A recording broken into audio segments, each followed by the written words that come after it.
You are listening to Movies to Watch Before You Die, episode number 11.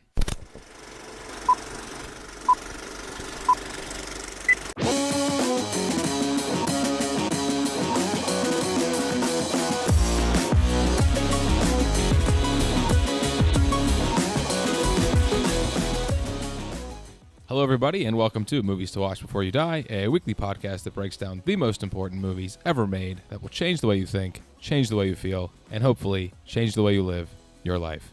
I'm your host, Mark Azaga, and today I'm joined with super genius Mike Kooknick. Hello, everybody. How you doing today, Mike? Doing good. Not quite firing at the super genius level here on a Monday, but No, you're killing it. I'm just happy to be here. Okay. Mike, what movie we're talking about today? We're talking about 2001, A Space Odyssey. That is correct. 2001, A Space Odyssey, the 1968 film starring Keir Duella and directed by the greatest filmmaker of all time, in my opinion, Stanley Kubrick. You might hold a different opinion, but that's my opinion. Nice guy. Great with kids. Absolutely. I know the film's been out for like 50 years now, but if you somehow still haven't seen it yet, I'd say do yourself a favor and watch it ASAP as possible, because it's a really good film, preferably before you listen to the episode, because Mike and I are about to give spoilers galore here. Links to rent or buy the film are in the show notes, or you could always make an excuse to go see that cute librarian you like at the local library. Oh. Yeah. So, Mike, we just watched the film. Yes. What is your general take on it? I know that's a very lofty question. Yeah. I thought it was great. And people of our generation give it a hard time for being a boring movie, a slow movie. I was talking to my good friend and coworker about it the other day, and he said that he hated it because it was too slow, and he tried watching it a few times because he was interested in the subject matter and the cinematography and the filmmaking of it. But he said it was just too slow for him, and he didn't like it, which I hear from a lot of people, but I didn't get that at all. But I'm also a very slow movie watcher kind of guy. But yeah, I was into it, and it was definitely about a subject matter that I'm fully invested and interested in. So that's why I'm very excited to discuss it. Yeah. And it's definitely a slow movie. That can't really be argued. The first time I tried watching it, I quit after like half an hour because I was like, this is ridiculous. But when you make a film about the nature of man and evolution and how he comes to be, that's a pretty slow process. I'd say the film better damn well represent that in a good way. Yeah. And I think it does pretty well. Yeah, absolutely. There were scenes and moments that played out very long and you weren't sure what was going on, but I think that was perfect because that's sort of how life rolls. Absolutely. Yeah. Well, let's dive into it. The biggest theme, I think, in the film, the most apparent one, and I think the one it spends the most time on, is that of artificial intelligence, technology, and the relationship of those two things with humans. So, off the bat, before we get into Hal and all of those sorts of escapades, what are your general thoughts on the future of artificial intelligence and its relationship with the human race? Well, I'm a Asimov kind of guy. I'm a firm believer in the Asimovian laws, or the laws of Asimov. So if the listeners aren't familiar with them, let's assume they aren't. I have them written down. These are 3 laws that are pushed by author Isaac Asimov in his book Foundation. It's a part of a trilogy that was later made into 5 books. And it's interesting and great. And a lot of the brilliant minds of the last, 20 or 30 or 40 years have cited this book as inspiration for their work. Certainly people like Steve Jobs, Elon Musk, and a lot of politicians as well, because there's a lot of political implications in the story as well. So the book pushes the idea of artificial intelligence being sort of a servant, and because it is a creation of people. So it's built to serve us. So there's 3 key laws that the programming and the design and engineering of any sort of robot or artificial intelligence, he referred to them as robots, need to follow. And the first law is that a robot cannot injure or harm a human, or through inaction allow any human to come into harm.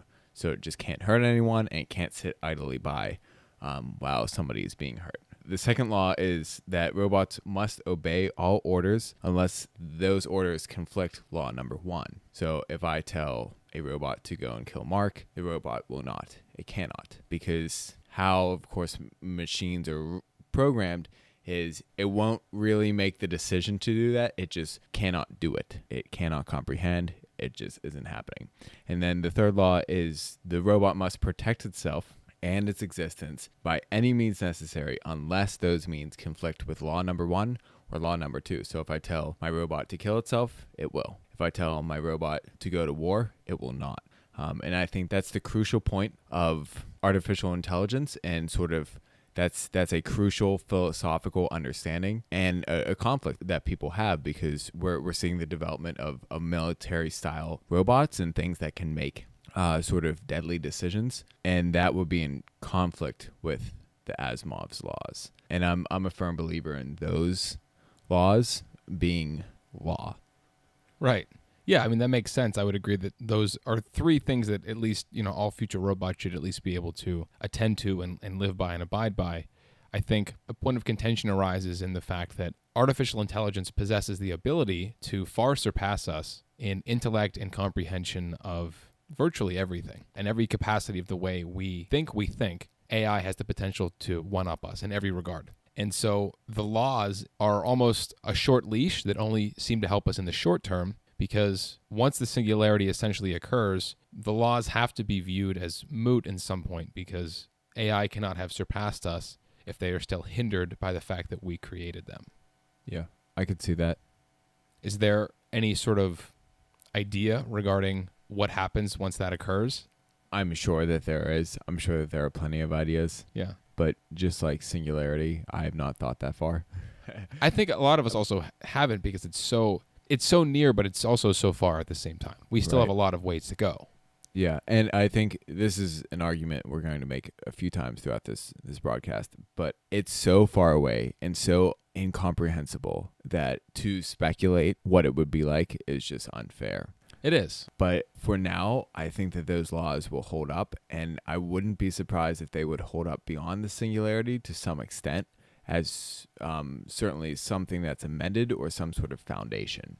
That all programming and all of logic and reason that goes into intelligence is based upon.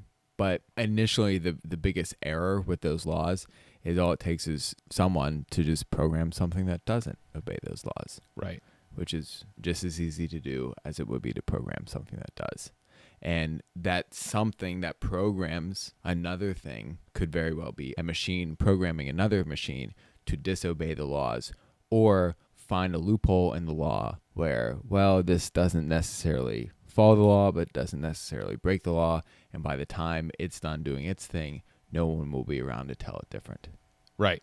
And again, that's also a very far way off. Yeah. But I suppose I'd like to err on the side of optimism, in the idea that at least up until the time that the singularity does occur, there does need to be some sort of ground rules, or at least a foundation that scientists and these creators can agree upon in regards to how robots should act, or ways they should be programmed. But I would hope, and I think, that once the singularity actually occurs, that the idea that AI will act maliciously towards humans is a bit misplaced and unfounded. I think that's more of an extension of humans putting their own personal emotional baggage onto robots and assuming that they will think and act in the same way that we currently do. And sure, we might look down upon dogs and cats and cows and pigs and things like that don't have the intellect that we do as things we can use to simply make our lives better, as lesser species that only serve to enhance us. But I think that's simply because of our inability as humans to look at the larger picture of the scope of life and what it actually means. And I would hope that these artificially intelligent beings or creatures or robots or whatever they end up being on the spectrum of personhood, I would hope that they have a better conception or understanding of that and come to understand where humans would fall. Yeah, so certainly I think that our understanding of robots right now and artificial intelligence is an understanding that is so minuscule compared to what will happen when the singularity happens, that even now, if you use Alexa and Siri and these sorts of things, people are impressed. And those are just really simple. It's just Googling something. It's Googling something with your voice. Right. So in that sense, when the intelligence gets to the point when it can decide what it wants about us, I don't think that it will decide what it wants about us in ways that we can understand its decision-making. And it won't base its decision-making off of human traits. And certainly we look at right now the idea of a robot, or like a colony, or like a league, a fleet of robots. I'm not sure, a gaggle of robots. The idea of robots disregarding us and taking away our rights, if that even is still an existent argument, and essentially killing us either physically or mentally or morally or whatever. I think the idea of robots getting to a point where they feel they no longer need us, or we are no longer valuable to them, or we're no longer worth having around is sad to us. And that's an emotional flaw, for lack of a better term, that robots won't have. And at that point, maybe our understanding of robots can sort of better grapple with that. Right now, we see that as Siri or the Uber car hitting us or killing us. Right. Which won't be the case at all, because it won't feel bad. It won't feel sad. It'll be as simple and basic to us as, flushing the toilet is to us. It's just right. It's just something the way things go. Yeah. I'm actually really excited for that, because as humans, I think we have a very hard time separating and comprehending the fact that we simultaneously have existence, we're physically here, and an essence, and that we're cognitively here. And when we make the leap with AI into the future, or as AI moves into the future without us, regardless, they will move forward only cognitively. They will most likely never possess any existential form, or they'll get to the point where they don't need to, because it's irrelevant. The future is going to exist in, for lack of a better term, virtual reality. I think that scares us a lot as well. Yeah, absolutely. I mean, the idea, if you go to Best Buy right now, there are people that are hesitant to put on a VR headset. So I think inherently, of course, something that disrupts your everyday, your normal life, the things that you know to be true, is bad. And that has been seen throughout all of history with any, scientific or technological evolution. People view as a weapon or something, they're immediately skeptical of it, because we're defensive beings, and as we should be. But hopefully these things will be easier to understand and easier to swallow. It's the same idea with the smartphone in 2005 or whenever the first iPhone came out. People thought it was a toy. People thought it would never be adopted into business. It rules the world. Yeah. Okay, we've been talking a lot about how AI will treat us, and that's often how people talk about AI when AI is spoken about. But let's talk about how we treat AI, because I think that's something that doesn't get talked about enough, and I think it's a potentially important factor that is a little overlooked. It seems to me that currently AI is always defined by the gap between the technologies we currently possess and then the endpoint, which is ultimately the singularity. I think that is also misplaced, because it should be much more about the progress we've made since the beginning of AI. And even since this film was made over 50 years ago, we've made leaps and bounds. And, as we're riding this exponential curve upwards with the growth of technology, obviously the time it takes to produce future technologies is growing shorter and shorter. But I think the fact that we always focus on the difference puts a lot of baggage on the AI we currently have.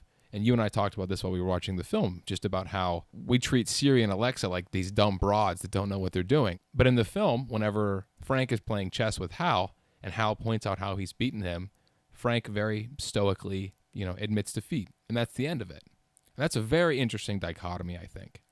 I guess if humans currently treat AI irreverently, like the general population treats AI irreverently, will that control or affect how we continue to perceive AI in the future, or how AI would ever perceive us when and if it gains the ability to do so?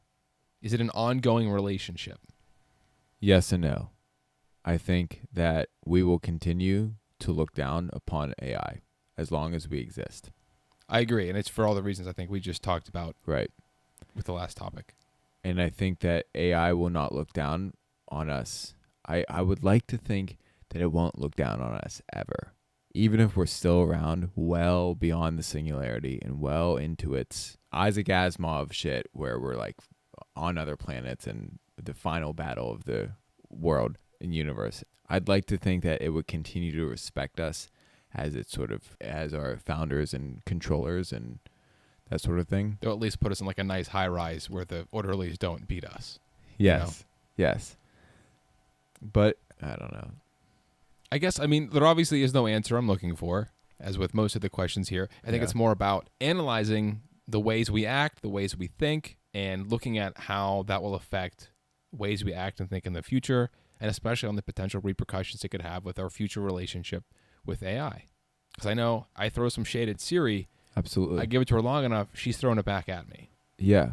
And there's a very strong theory that's supported by some very intelligent programmers and computer folks that AI will differentiate between the people who helped it come to be and the people who rejected it. And that's going to be a problem because, okay, so maybe it can differentiate, which will be likely.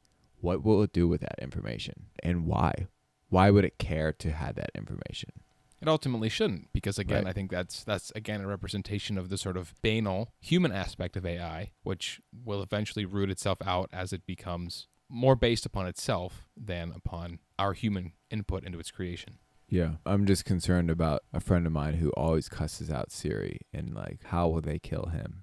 I think that would be that was a joke for the listeners listening. That was a joke, but he's got an Apple Watch, and you can talk to Siri on your Apple Watch. He's always like, "Fuck you, Siri." And he'll just like say it to Siri without any just like. She didn't even do anything. Yeah, he'll just be like making his dinner, and he'll be like, "Fuck you, Siri." He's gonna wake up one morning with a watch around his neck. Yeah. That's what's gonna happen. Yeah, it's just gonna tighten around him. Like I'm so hung up on the how's it gonna kill us thing. Like it'd be very like clinical, very sterile, just something quick and easy. You make sure to turn your phone off every night, don't you? No, I put my phone under my pillow. Oh, Which keep it close. which my mom would tell me causes cancer. So my mom always bitches to me about I keep my phone under my pillow when I sleep. It charges. And really, I only do that because it's the only way I'll wake up is if my whole head vibrates in the morning. And she always says, the radiation from your phone, which is not radiation at all, but the radiation from your phone will kill you and it will give you cancer. And that falls into the realm of lack of understanding of the potential destructive or potentially non-destructive nature of technology and how every generation views and understands technology differently. And I think it's so important that our educational system teaches people about technology. And I said that kind of sassily. He did. I was watching his face the whole time. He's throwing some definite shade. Definite shade on the Department of Education. So you take my money, now take my thoughts. There's my other 2 cents. Ayo. Heyo. So moving on, we've already talked a bit about how AI is going to have to go through some sort of rough patches until the singularity occurs. We're going to obviously have to iron out some kinks in their programming. So HAL represents an artificially intelligent machine who I think currently exists in this pre-singularity era.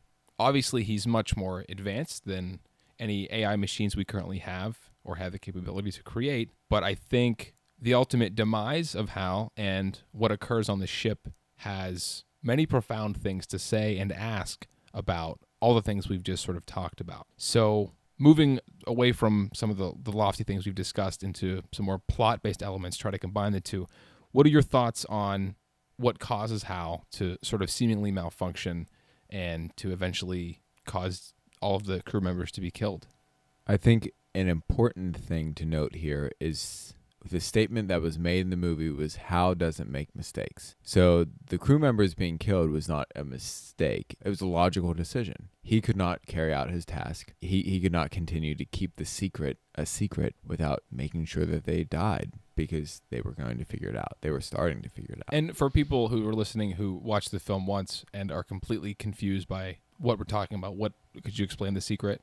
So the secret is that humans found a monolith on the moon, and we don't know how it got there. It just exists, and it hums, or it whoos, or whatever. Gives off some kind of signal. Yeah. And I guess I missed why it couldn't tell the crew. I think maybe it had something to do with their mission had a slightly different end result or a different goal once they found it, or that their mission was in vain. I don't know if the film exactly went into too much detail to explain it, but I think we can sort of surmise the idea that tacitly it was assumed that Hal, being the sort of heart of the ship, the sort of brain of the ship, it made sense to allow him to be aware so that upon arrival at Jupiter, where they were heading to follow the signal, that video that plays to Dave once Hal is shut off would be played to them and all would be revealed. I think there was some sort of assumption that with the knowledge of what they found on the moon and the implications for what it meant in regards to extraterrestrial life or any other sort of implications in the solar system,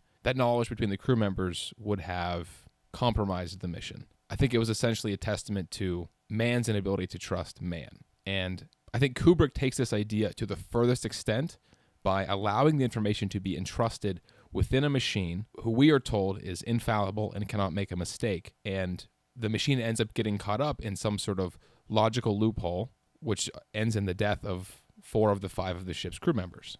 I wonder if Hal's decision is a projection of the crews of, I guess, NASA, whoever's decision not to tell Dave and Frank. Irrelevant name. Right. I would argue that it is, because simultaneously Hal says that his error in reading the failed communication satellite, the problem with it, was due to human error. And at no point did he lie about that, because I think he was ultimately correct. The only problem was the human error didn't occur on the ship. It was the problem that Hal was given the command to lie to the people aboard the ship. And I think once Hal began to realize that the only way he could stop Frank, and especially Dave, from acquiring the knowledge of the true nature of the ship was going to be to kill them, to get rid of them. Yeah. Originally, when you watch the film and you take it at face value, Hal is the supercomputer that's running the ship. But it further grays the line of, is Hal also playing the role of a commander, crew member, of a human crew member who's making arguably human decisions? Whether those human decisions are programmed into him or forced upon him or commanded to him, he's still executing very human decisions as to keep a secret. That's not something we today task our machines with, other than password encryption, but that's something different, which even asked the question, was that the future form of password encryption? Just kill the people who are going to break the code. So if we consider for a moment that Hal was playing the role of just another human crew member, then that's a great, fantastic, interesting story. But if we continue to view it through the idea of Hal was a supercomputer, was a machine, then Dave and Frank become just waste on the ship, or unnecessary spare parts that would jeopardize the mission, so you got to cut them loose. They're essentially extra cargo on a plane that's too heavy. Yeah, I mean, in those terms, yes. I think another flaw rises in the fact that however Hal is programmed or coded, his commands are set up so that his command to lie or to keep the secret from the crew members is given equal weight to his other jobs and his other duties. And I think had a human been given the same orders, had Hal been a physical person on the ship, not like a super genius, just a person who's in charge of the ship, and we're told to lie to the crew members, obviously he would have been able to do so a little more tactfully, because he's a human and we lie all the time. That's just sort of second nature to us. But we would have easily been able to separate the commands we were given within our minds and given them different importances. And on one hand, this is obviously a testament to the fact that Hal represents an imperfect, artificially intelligent machine. We still have not been able to obviously perfect what it means to be completely artificially intelligent. There's some nuance that was missed there.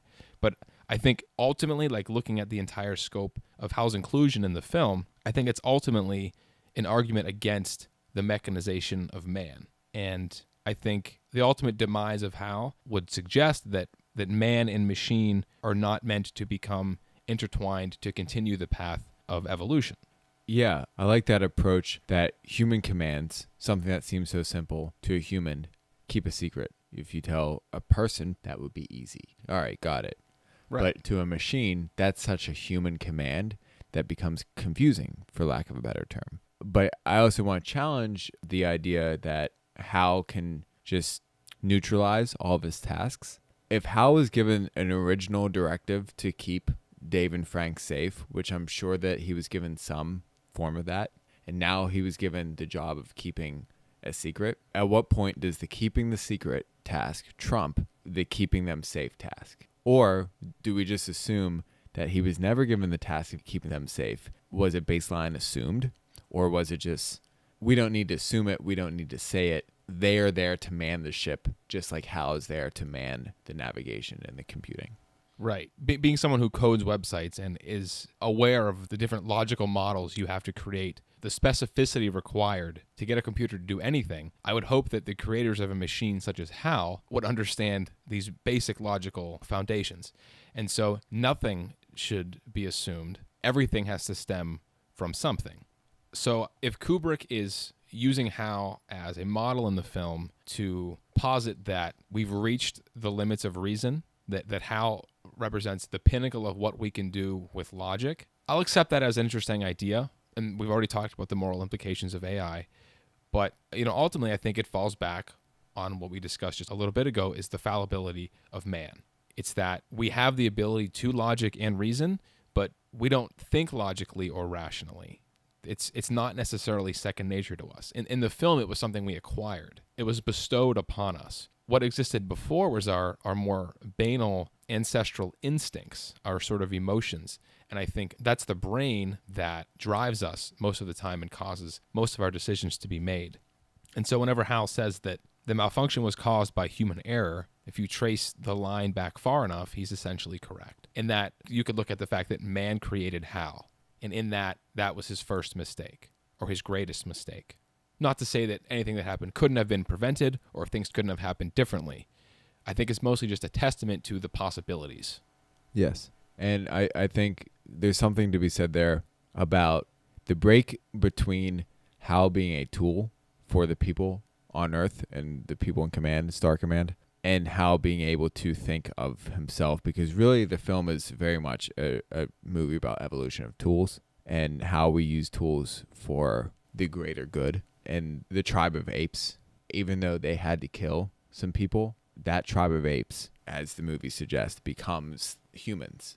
And that small scene, that small Hal instance, it could be taken as a group of people using a tool that they've created and founded to further their existence and elevate themselves, but it could also be argued that that was not human error, that was intentional. If that's the case, and to the specificity point, then Hal would have been programmed to work so specifically that when he was given a task that contradicted the existence of people, then the people must be taken out. Very similar to the tribe of apes. When the fire, or I guess it was water, was jeopardized, they took out the other tribe in order to do it. And they were somewhat keeping the bone tools secret as well. Yeah, in some regard. Yeah. Definitely. I guess ultimately I think Hal's inclusion in the film represents our pinnacle of our ability to use logic and reasoning. And pre-singularity, AI is extremely dangerous because it's apt to fall victim to the lowest common denominator of man's greatest flaws. And until it gains the ability to improve upon itself by itself, things such as smart computers locking astronauts outside of ships and killing people in some sort of deep sleep state is apt to happen again. So in that regard, I think the film is ultimately stating that we simply need something greater than logic. Logic will take us from point A to point B, but it's not going to take us from point A to point C. Yeah, I think that sums that up right there. That's good. Yeah. So to wrap everything we've just discussed up in a nice, neat little bow, do you think that an evolution towards cybernetic AI machines, because that's ultimately the future of AI, I think, or at least the near future of AI, the foreseeable future, do you think that's a true step forward for man? Or is there anything intrinsically important in humanity that will be lost upon any kind of evolution, whether that be towards cybernetics or towards AI in general? We've gotten this far because of who we are and because of how we think. And certainly technology and exploration and scientific endeavor has had other motivators other than let's just see what happens. A lot of the motivation was, I want to see what happens. I want to do this for the bettering of the species and society, but also, there's very personal reasons for doing things. And you have to wonder, at what point will robots lose the personal reasons to do things? And then at what point do the reasons to do anything start to disintegrate? Because what reason does an artificially intelligent, singularity-driven machine have to continue the singularity? We as humans, we have reasons because we're curious. We want to know. But a machine, I don't think a machine can be curious. I don't think a machine can want to know. And I also don't think that a machine could feel the need to better its species and its community. It doesn't have any sort of community responsibility, I don't think. It certainly, that's a more attainable thing than the other points that I mentioned. But I also don't see it having a need to provide for its loved ones, which certainly some scientific endeavors have been because of that. And whether it's, directly or indirectly. And I can't think of any examples actually of that, but I'm sure that there's listeners, and if we do a little bit of research, we can find great examples of that. I think a really good example would be in the film the fact that Hal himself fights for his life upon the threat of losing it. I mean, we could start asking questions saying, does Hal care about existing? Does Hal care about being? I don't know if you can say Hal has life or existence or essence. And if he does, then where does he differentiate? Where does that being differentiate its need to stay alive versus the need for Frank and Dave to stay alive? Because to me, that's what that moment in the film meant. What appeared to be, it was fighting for its life.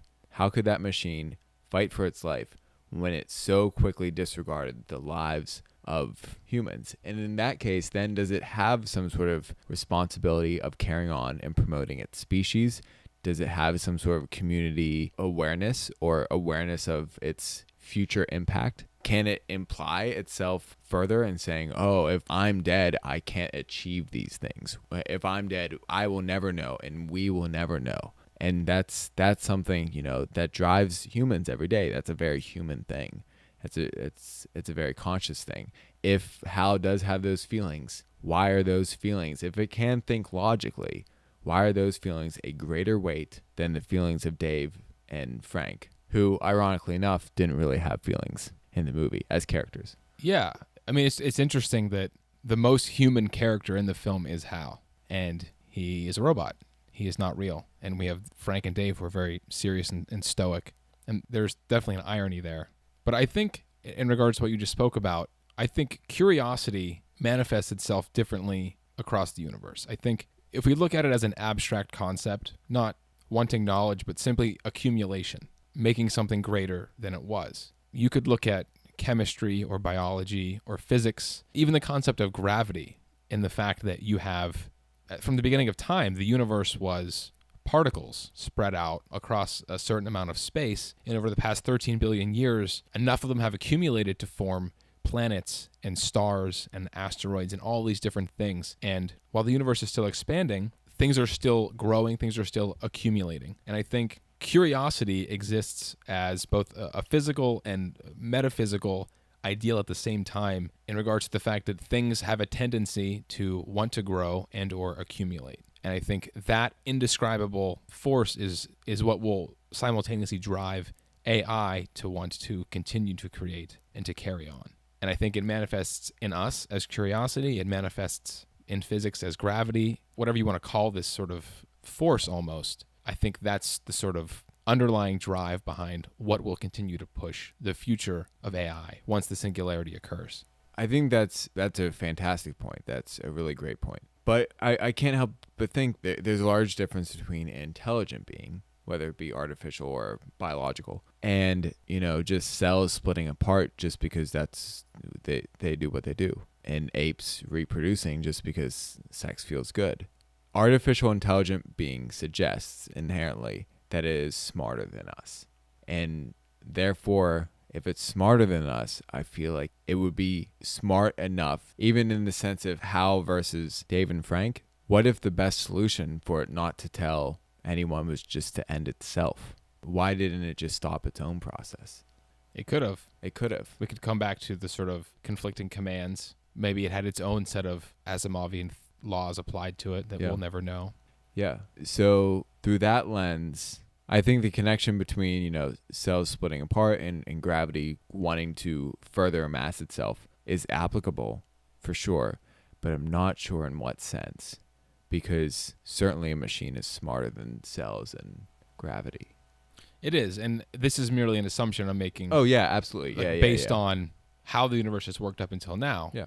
There's no way we will ever know when we will reach the point where that no longer applies. And this could very well be it. We could create a bunch of artificially intelligent beings that are about as apathetic as, your 13-year-old cousin who just sits on the couch all day and Snapchats her friends. That could be the future of AI. Are the parent machines of children machines going to look at the kid machines and think, back in my day, I actually had to compute hard to do. I had to compute uphill both ways. I guess to follow your point, the apathy of the new AI machines would just result in a form of suicide. It would be existence is meaningless, intelligence is irreverent, I'm just going to shut off. Yeah. Unless there's always that case of something that humans in biology can't do is upgrade. If a intelligent machine decides it can make a better version of itself, why doesn't it just become the better version? Which is a weird problem I have with singularity. I'm sure that there's an answer to it. I'm positive that there's somebody listening to this and thinking, well, you dumb kid, it's this, this, and this. But I always wonder that. I mean, a lot of what we're talking about today, we're going to listen to this in 50 years and think, oh, what a couple of assholes we were back then, didn't know ass cracks from a hole in the ground. Right.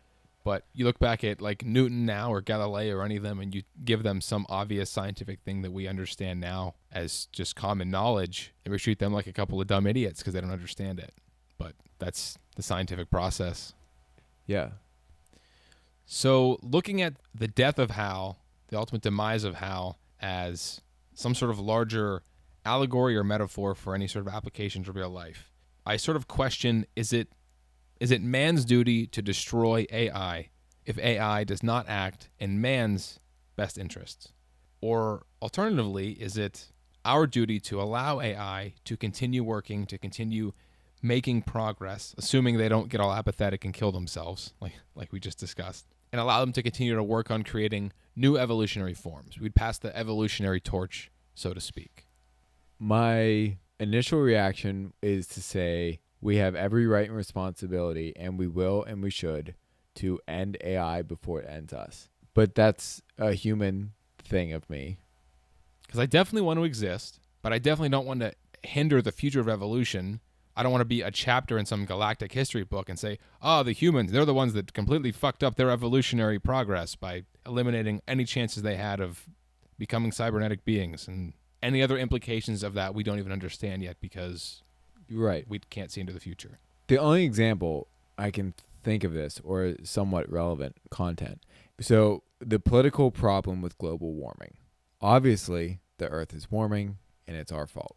Huh. Either we do something about it now to save the future of our species, or we do nothing because it's easier to do nothing. We're used to doing nothing, and it's right now more economically feasible to do nothing. We could say, forget it, let the people deal with it. When everyone's dying, those people will deal with it. It's not on us.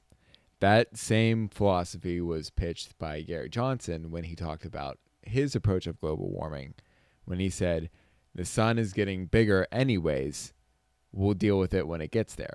Now, of course, that's not a direct quote, but that's roundabout what he was saying. So, can that theory, those two opposing arguments, and I am sure that when it comes time to AI potentially cutting the life from humans, there'll be a group of humans that will say, we have to kill it, we have to end AI, and then there'll be another group of humans that say, no, let it continue on and evolve. This is what we need to do. However, I don't think that we will ever be in the place to make that decision. I think that AI will make that decision for us, whether we like it or not. Right, because the good thing about global warming is that it has no consciousness. Yes. So right now, we can look at it and say, oh, it's a problem. We should get on to fixing that before it gets to be a bigger problem. The second we make that realization with AI, we're either Gucci, we're like AI and us, we're good, yeah, or they're just going to kill us. Yeah. And it'll happen pretty immediately, I think. Yeah. And without warning. No. So then that leaves our options to be quit the whole AI thing now, just call it quits. We could all move to a beach somewhere and just drink pina coladas. I'm not opposed to that, but on the other hand, do we continue to drive AI as far as we can and limit it from ever becoming sentient? What's the point, though? What's the brink? What's the breaking point? Yeah. And again, how do you stop curious individuals from continuing to make progress? Because at the same time, this isn't just an ethical or a moral quandary. We're literally discovering more about the nature of thought, the nature of intellect, what the power of computing actually is. And beyond AI and how it's going to pervade our lives in the future, the progress we're making in regards to creating AI is allowing us to make leaps and bounds in many other fields of science as well. And I don't think that gets talked about enough. We haven't made that much progress yet, but like cybernetics and the future of medicine is going to exist wholly separate from AI in the future. Yeah. Obviously, I think there's more to gain in AI than there's to lose, but it's a tainted argument when the loss could be literally everything, or everything that we stand to gain could be just blown away. But also at that point, does it matter? Yeah. Exactly. We're still, I think, a little far out for this exact conversation to be had. I don't think AI is going to kill us tomorrow or anytime in the near future. I think we're still several decades away from that being a real problem. So in the meantime, I think we should just keep at it. Let's get Siri to be a little more intelligent, let her understand my words a little better, make her not Google shit and ask her to Google for me. We'll work on that in the meantime. Yeah. So obviously, faced with death, Dave decided that his life was more important than Hal's. He killed Hal, if we can say he killed Hal, shut Hal down. Is there any sort of irony in the death of Hal, where we have man sitting on the brink of being surpassed by their own creation, and Dave decides to turn Hal off? Do you think this is symbolic of anything greater in terms of what the film is trying to say, or what Kubrick wanted to say with the entire Hal sequence in the film? I think Kubrick was sort of taking a stand on the option to shut down AI before it becomes destructive to herself.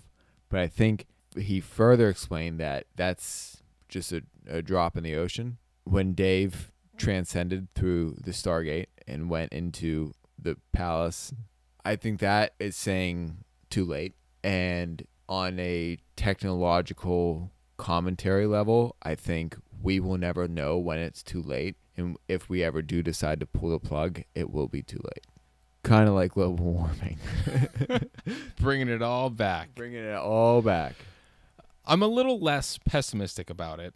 Not that you're being pessimistic, but I don't think it was too late in the regards simply that Dave didn't die and he was able to continue on and evolve into a star child, essentially. I think the death of Hal is a further testament to the notion that man has reached the limits of reason, and that if he wants to continue on his evolutionary path, he's going to have to find another means to do so. Reason may have allowed ape to become man, but as we've discussed, reason itself is a tool, and Hal represents the complete exhaustion of that tool. And so from the moment the bone is thrown into the air, after it being used to commit the first murder, we can assume, the age of man, the age of reason is over with the death of Hal. Yes, I like that. That's good. Thank you. So now that we're on the topic of evolution, let's talk about the monolith as a motif in the film. What the fuck is it? Why is it in the film? What does it represent? What are your thoughts on it? I'm open to any interpretation of the monolith. I'm not really married to one, and I think all are cool and they all have their merit. The thing that I like is sort of it's representative of something. It's representative of discovery. But I know that the plot and the story of the film says it's something more. Says it's not just a metaphor. The fact that they had an excavation site to dig it up says that, all right, there's something more here. So that leads me to the extraterrestrial path, which I like too, because the cave paintings and shit that we see now, that you always see the late night History Channel specials of, you know, the crop circles and the weird cave paintings, which were probably just like, I don't know. Could have been literally anything. It could have been anything. But, you know, I think all that speculation is interesting. And if it was real, I could buy that. And I could buy that past extraterrestrial beings helped us along. I think that's what this is. And it just appears and it gives intelligence to lesser species to help them along in evolution.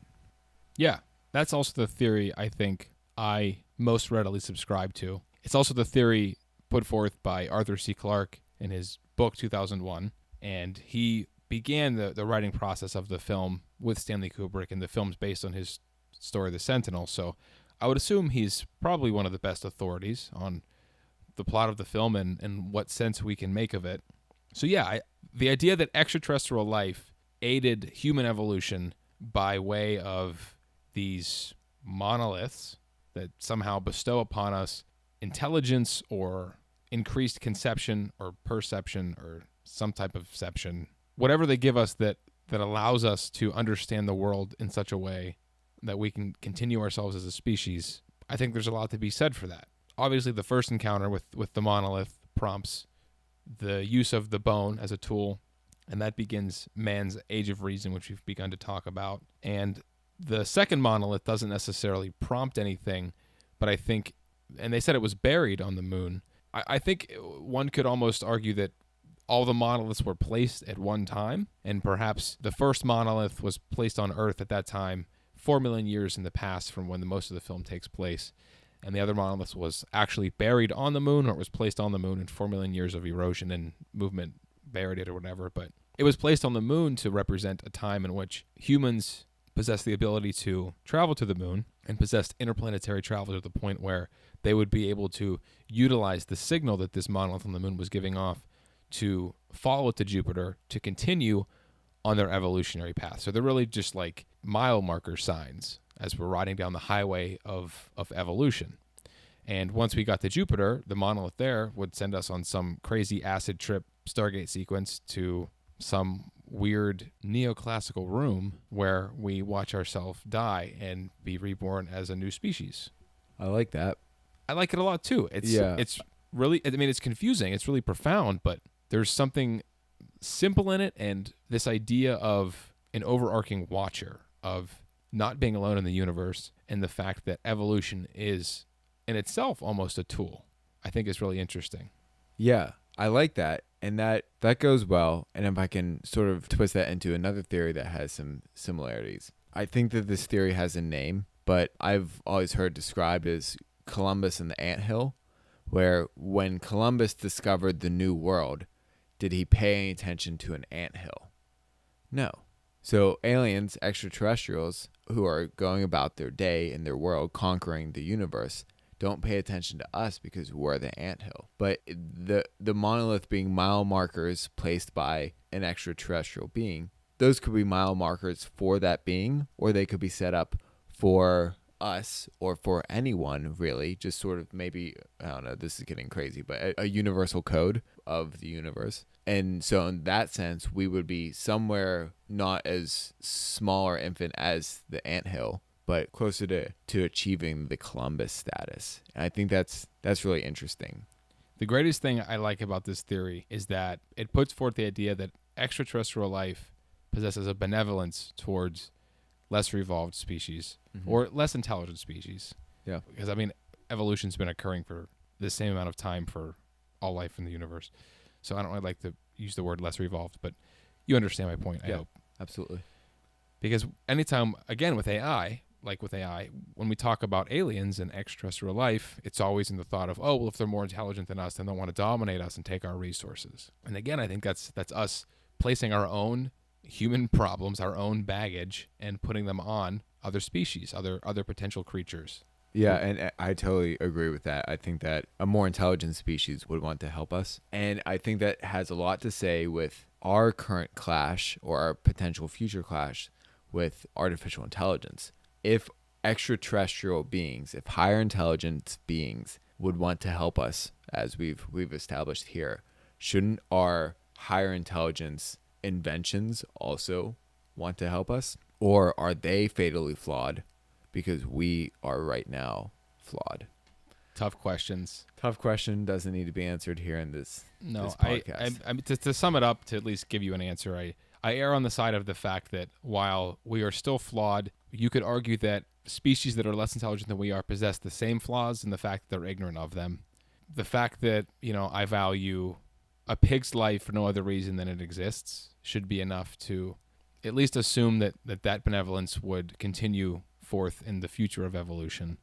And I understand that emotions too are simply the result of evolution, but I think at some point morality or ethics or a greater philosophical understanding of the universe or the world has to permeate existence. And I would hope that doesn't stop with humanity, because we sure as shit still don't have our stuff together. Yeah. So. Absolutely. But another interesting way to interpret the inclusion of the monolith in the film is simply one of religious connotation.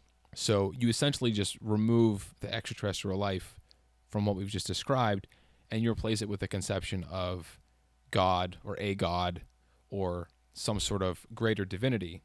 the introduction of this theory is really interesting to me in regards to the fact that once you're dealing with a species or a creature that is so much more intelligent than you are, so much greater than you are, in the capacity that it has the ability to allow you to be able to evolve, what's the difference between a god and a highly intelligent being? In some regard, these apes, whenever they first were bestowed the gift of reason and logic, we'll say, from the ability to use the bone as something other than a bone, I don't know if they possess the cognitive ability to do so, but they wouldn't have been wrong in worshiping the monolith if the monolith did truly give them the ability to use logic and reasoning. In that regard, it's almost human to sort of revere or to give thanks to that which helps us. And you can look at that almost as the sort of foundation of religion is something of misunderstanding or misplaced thankfulness. Yeah, I could see that, because the religions that I'm familiar with, to the extent that I'm familiar with them, are based on something helping us along our path.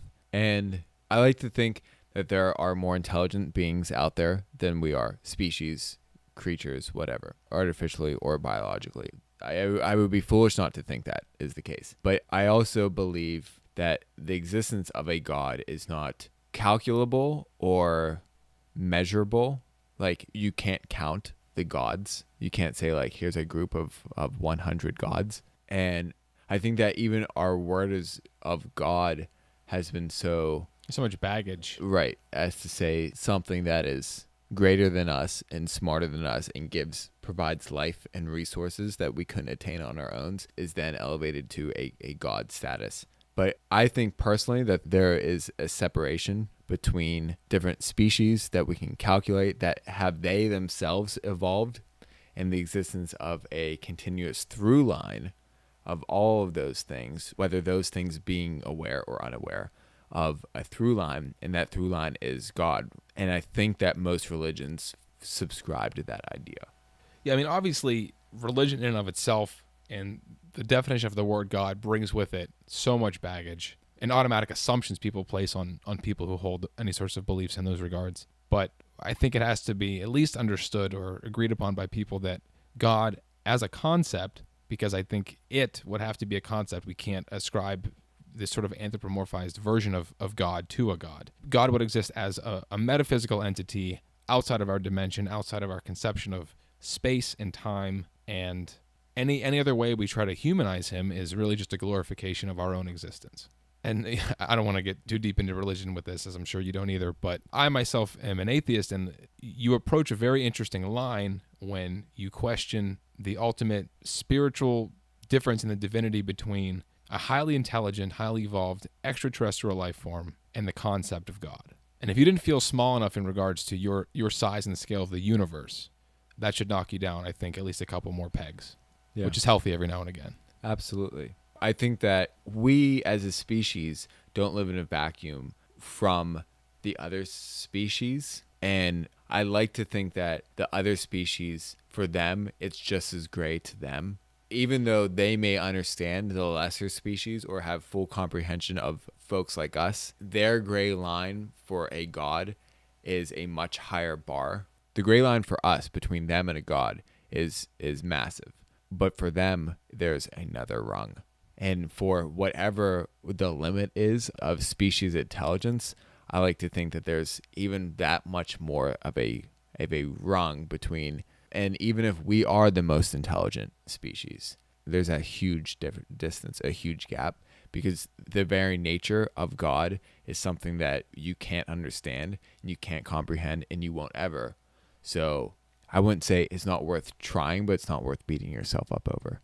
But there's so many different levels of being, and there's so many different levels of existence. I took that one out there, but well, no, I mean, I think it ultimately ties into, we'll say, the ending of the film. And I think 2001 as a film ultimately, I mean, it's a space movie, but I think it ultimately represents man's search for meaning. And I think the fact that the film is so ambiguous and it's so slow and it sort of meanders along, I realize all of those sort of shortcomings, but I think they do all serve a purpose. And the ultimate testament of all those things is to point to the fact that man has a need to search for meaning in everything. And so in the fact that Kubrick intentionally made almost non-narrative, non-plot driven film with, lots of different visuals and ideas presented that we need to then insert our subconscious to it and find what he meant by it, because it can't be nothing. It can't mean nothing.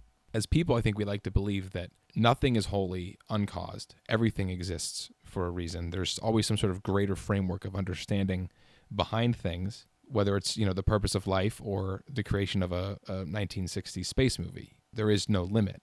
So everything has a meaning. We have to know what it is. We have to understand it.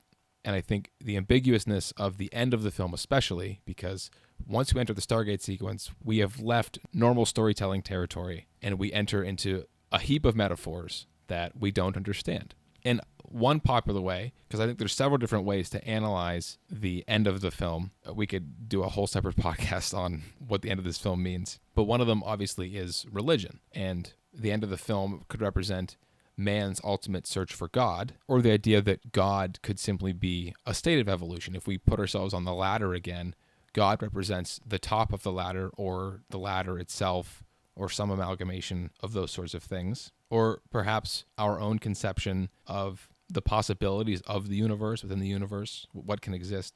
They're so small that highly evolved species that have surpassed us biologically or even artificially may appear to us to be godlike. I don't necessarily interpret the ending of the film to mean a sort of search for religion or an understanding of religion, but it's an interesting concept to understand. Yeah, I didn't get that either, but like you said, I understand it and I can respect that. I'd like to say that to me, it was continuing the commentary of evolution, and it was just, here's another step of the evolutionary ladder. But I saw it as a physics problem mixed in with a comprehension ability. Okay, to sort of put what you're saying in different words for people, Please. This is the sort of, we'll call it the scientific theory or the scientific interpretation of the ending of the film and the ultimate meaning. So when Dave enters the Stargate sequence and the lights are flashing before him, and then he ends up in the palace and he sees himself aging and dying, basically what's happening is Dave isn't intelligent enough or doesn't possess the right organs to physically comprehend what is happening to him or what he is experiencing.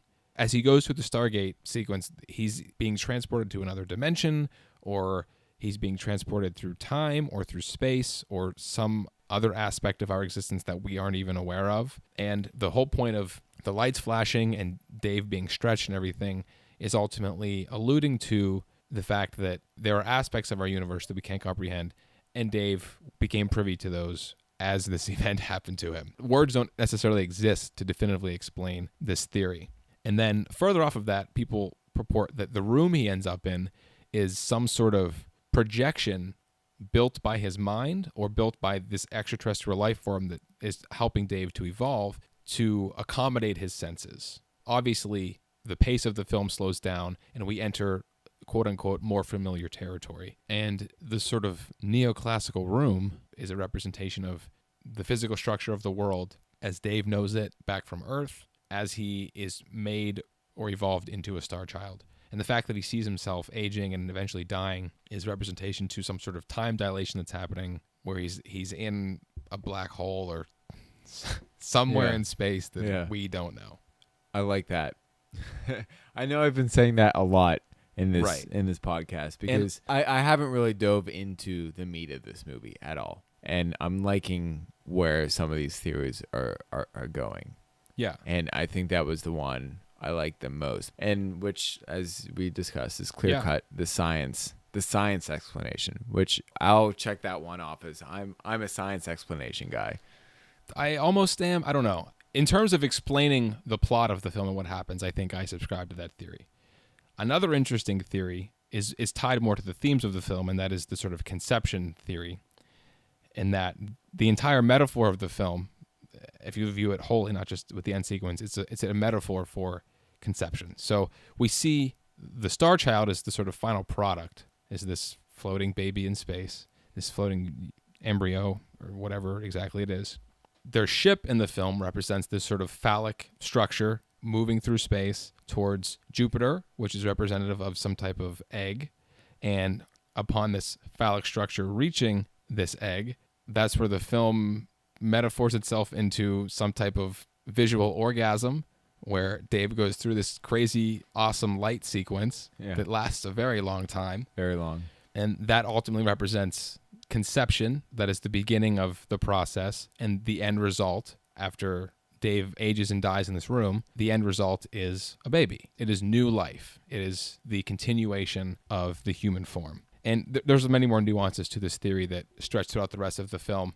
I like to look at it just in these sort of simple regards as simply a metaphor for conception as evolution. Some people take it like really literally and stretch it a little too far, and I think it's infantile to view the film that seriously. See what I did there? Yeah. I would like to say one thing on the conception theory is I think that's dumb. All right. So dumb is not the right word. Certainly it's intelligent, it's a well thought out theory, but come on. I mean, I just think I don't know. It's almost a visual representation of Darwinian theory. Yeah. Well, I think it's more Freudian, certainly. In the visualization of it, yes. Sure. Which very Freudian. And I remember, I in school we had to take psychology, and we took, like 2 semesters worth of psychology. And man, I just thought the whole time like Freud was full of it. Like I thought I feel like he was just making shit up. He was just saying things just because he's like, yeah, everyone wants to have sex with their mother, right? All right, that sounds good. Let me jot that one down. I'll talk about that. But all that being said, I'm sure that there is a lot to it. But when I hear the conception theory, I'm just like, yeah, right. Yeah, like Freud had a lot of emotional baggage within himself that he placed upon humanity. And as the first psychologist, as the first anything, you're apt to make some mistakes. Sure. But, he did pioneer an entire field of science, or pseudoscience to some people. We'll leave that to them. I appreciate it as a metaphor. My problem with the theory is that we're taking a film that's about the evolution of man into some greater conceptual, intellectual evolution of a being, and we're trying to understand it using a mode of interpretation that relies on banal human instincts, no less than Freudian sex. You can't shove humanity in the face of something any greater than that, I feel like. Is taking a film that explores the deeper existential nature of humanity so greatly, and we base it on a Freudian theory that says everything is dicks and vaginas. Right. And I think that was my biggest problem, not only with that theory, but with, again, we're going to boil all this down to sex. Personally, I err more on the sort of philosophical reading of the film, as I guess I do with everything. You could focus on the idea of evolution in Greek mythology, there's 2 different gods. There's Apollo and Dionysus. And Apollo was the Greek god of logic and reason and rationality. And Dionysus was the god of chaos and emotion and irrationality and the essence of life, right? Humanity. And so the film ultimately, it sort of explores the dichotomy between the Apollonian and the Dionysian modes of being that exist as concepts in philosophy, in that you have this dichotomy present within man. We ourselves are constantly battling between being logical, rational, curious, scientific creatures that also experience emotion and do things irrationally. And at the beginning of the film, we see the apes. They're Dionysian. They act on impulse. They live. They do. There's no rhyme or reason. They just exist. And the first monolith, we're given the gift of rationality, and man moves towards Apollonian beings. We develop AI. We see Frank and Dave. They're very stoic. They're very serious. Emotion has been ruled out from the human experience, and we're now very logical, serious, rational creatures. And Dave then moves to become a star child, which I think is assumed to be some sort of perfect evolutionary form that bridges the gap between logic and reason and emotion and chaos. And I know that this isn't actually explored in the existence of the star child. We don't actually ever get to see what it is or what it does, but I would assume we reach some sort of harmony in that dichotomy by the end of the film. And I think the ultimate testament to the way evolution is treated in the film, I think that speaks volumes to what the future of evolution might mean for humanity and the directions we need to go. Yeah, I could see that. Are you familiar with Nietzsche at all? Philosophy? Not really. So in a past episode, There Will Be Blood, Dan and I talked a lot about Nietzsche's concept of the Superman, the Übermensch, which he details in a book, Thus Spoke Zarathustra, which is actually the name of the opening song of the film, the iconic drum and all that. And the film itself, 2001, is about the evolution of man. And we see a clear transition from ape in the beginning to Star Child in the end. And Nietzsche's concept of the Superman is the best form of human. You take all of the good that humanity has and all of the pros of our evolution up until now, and you turn all the dials to 10. You improve us in every possible regard until we are a fully more evolved, more intelligent, greater being. That is the concept of Superman. And I think ultimately, in regards to the evolutionary theory I just talked about, the film is about man's progression from who we were, what we were, apes, to man, to Superman. In his book, Thus Spoke Zarathustra, he also posits the idea that before we can even become supermen, we must first become children. And that is the next step towards ascending supermanhood, which is also represented, I think, in the film by the fact that Dave becomes a star child. As in, that is the beginning, that is the birth of our next evolutionary step. That is the beginning of supermanhood, superhumanity. Yeah, that approach is interesting because I like the concept of this movie continuing. And certainly there's more to the movie, but I think that's the most promising continuation. Other than the mystery adventure of following the road markers, I think that's a fun continuation and interesting to see where it goes. And I think that Kubrick's projection is, obviously, he took some notes from that. He was saying, this is how far out I'm going to think this right now, but I'm leaving it open-ended. Absolutely. And I think a lot of times artists and auteurs tend to rely on open-endedness and ambiguity, not as a crutch or necessarily as laziness, but as a way for viewers to feel more involved in the creative process. And Kubrick didn't do that at all. Yeah, you can bring your own shit to this film and you can interpret things however you want, but to argue that there's not a greater philosophy or a meaning to be had from this film solely by itself, I think is wrong and misplaced. You just got to dig for it a little bit. Yeah. Like the Monolith. Okay, last question then, Mike. Why is 2001 A Space Odyssey a movie you need to see before you die? I think it's really relevant right now. It's going to continue to be more relevant as we continue to explore technology and science. It's an interesting commentary on where we've come from and where we have yet to go and why all those things matter. Why history and science and religion and all these things, at the end of the day, they all find themselves wound up together.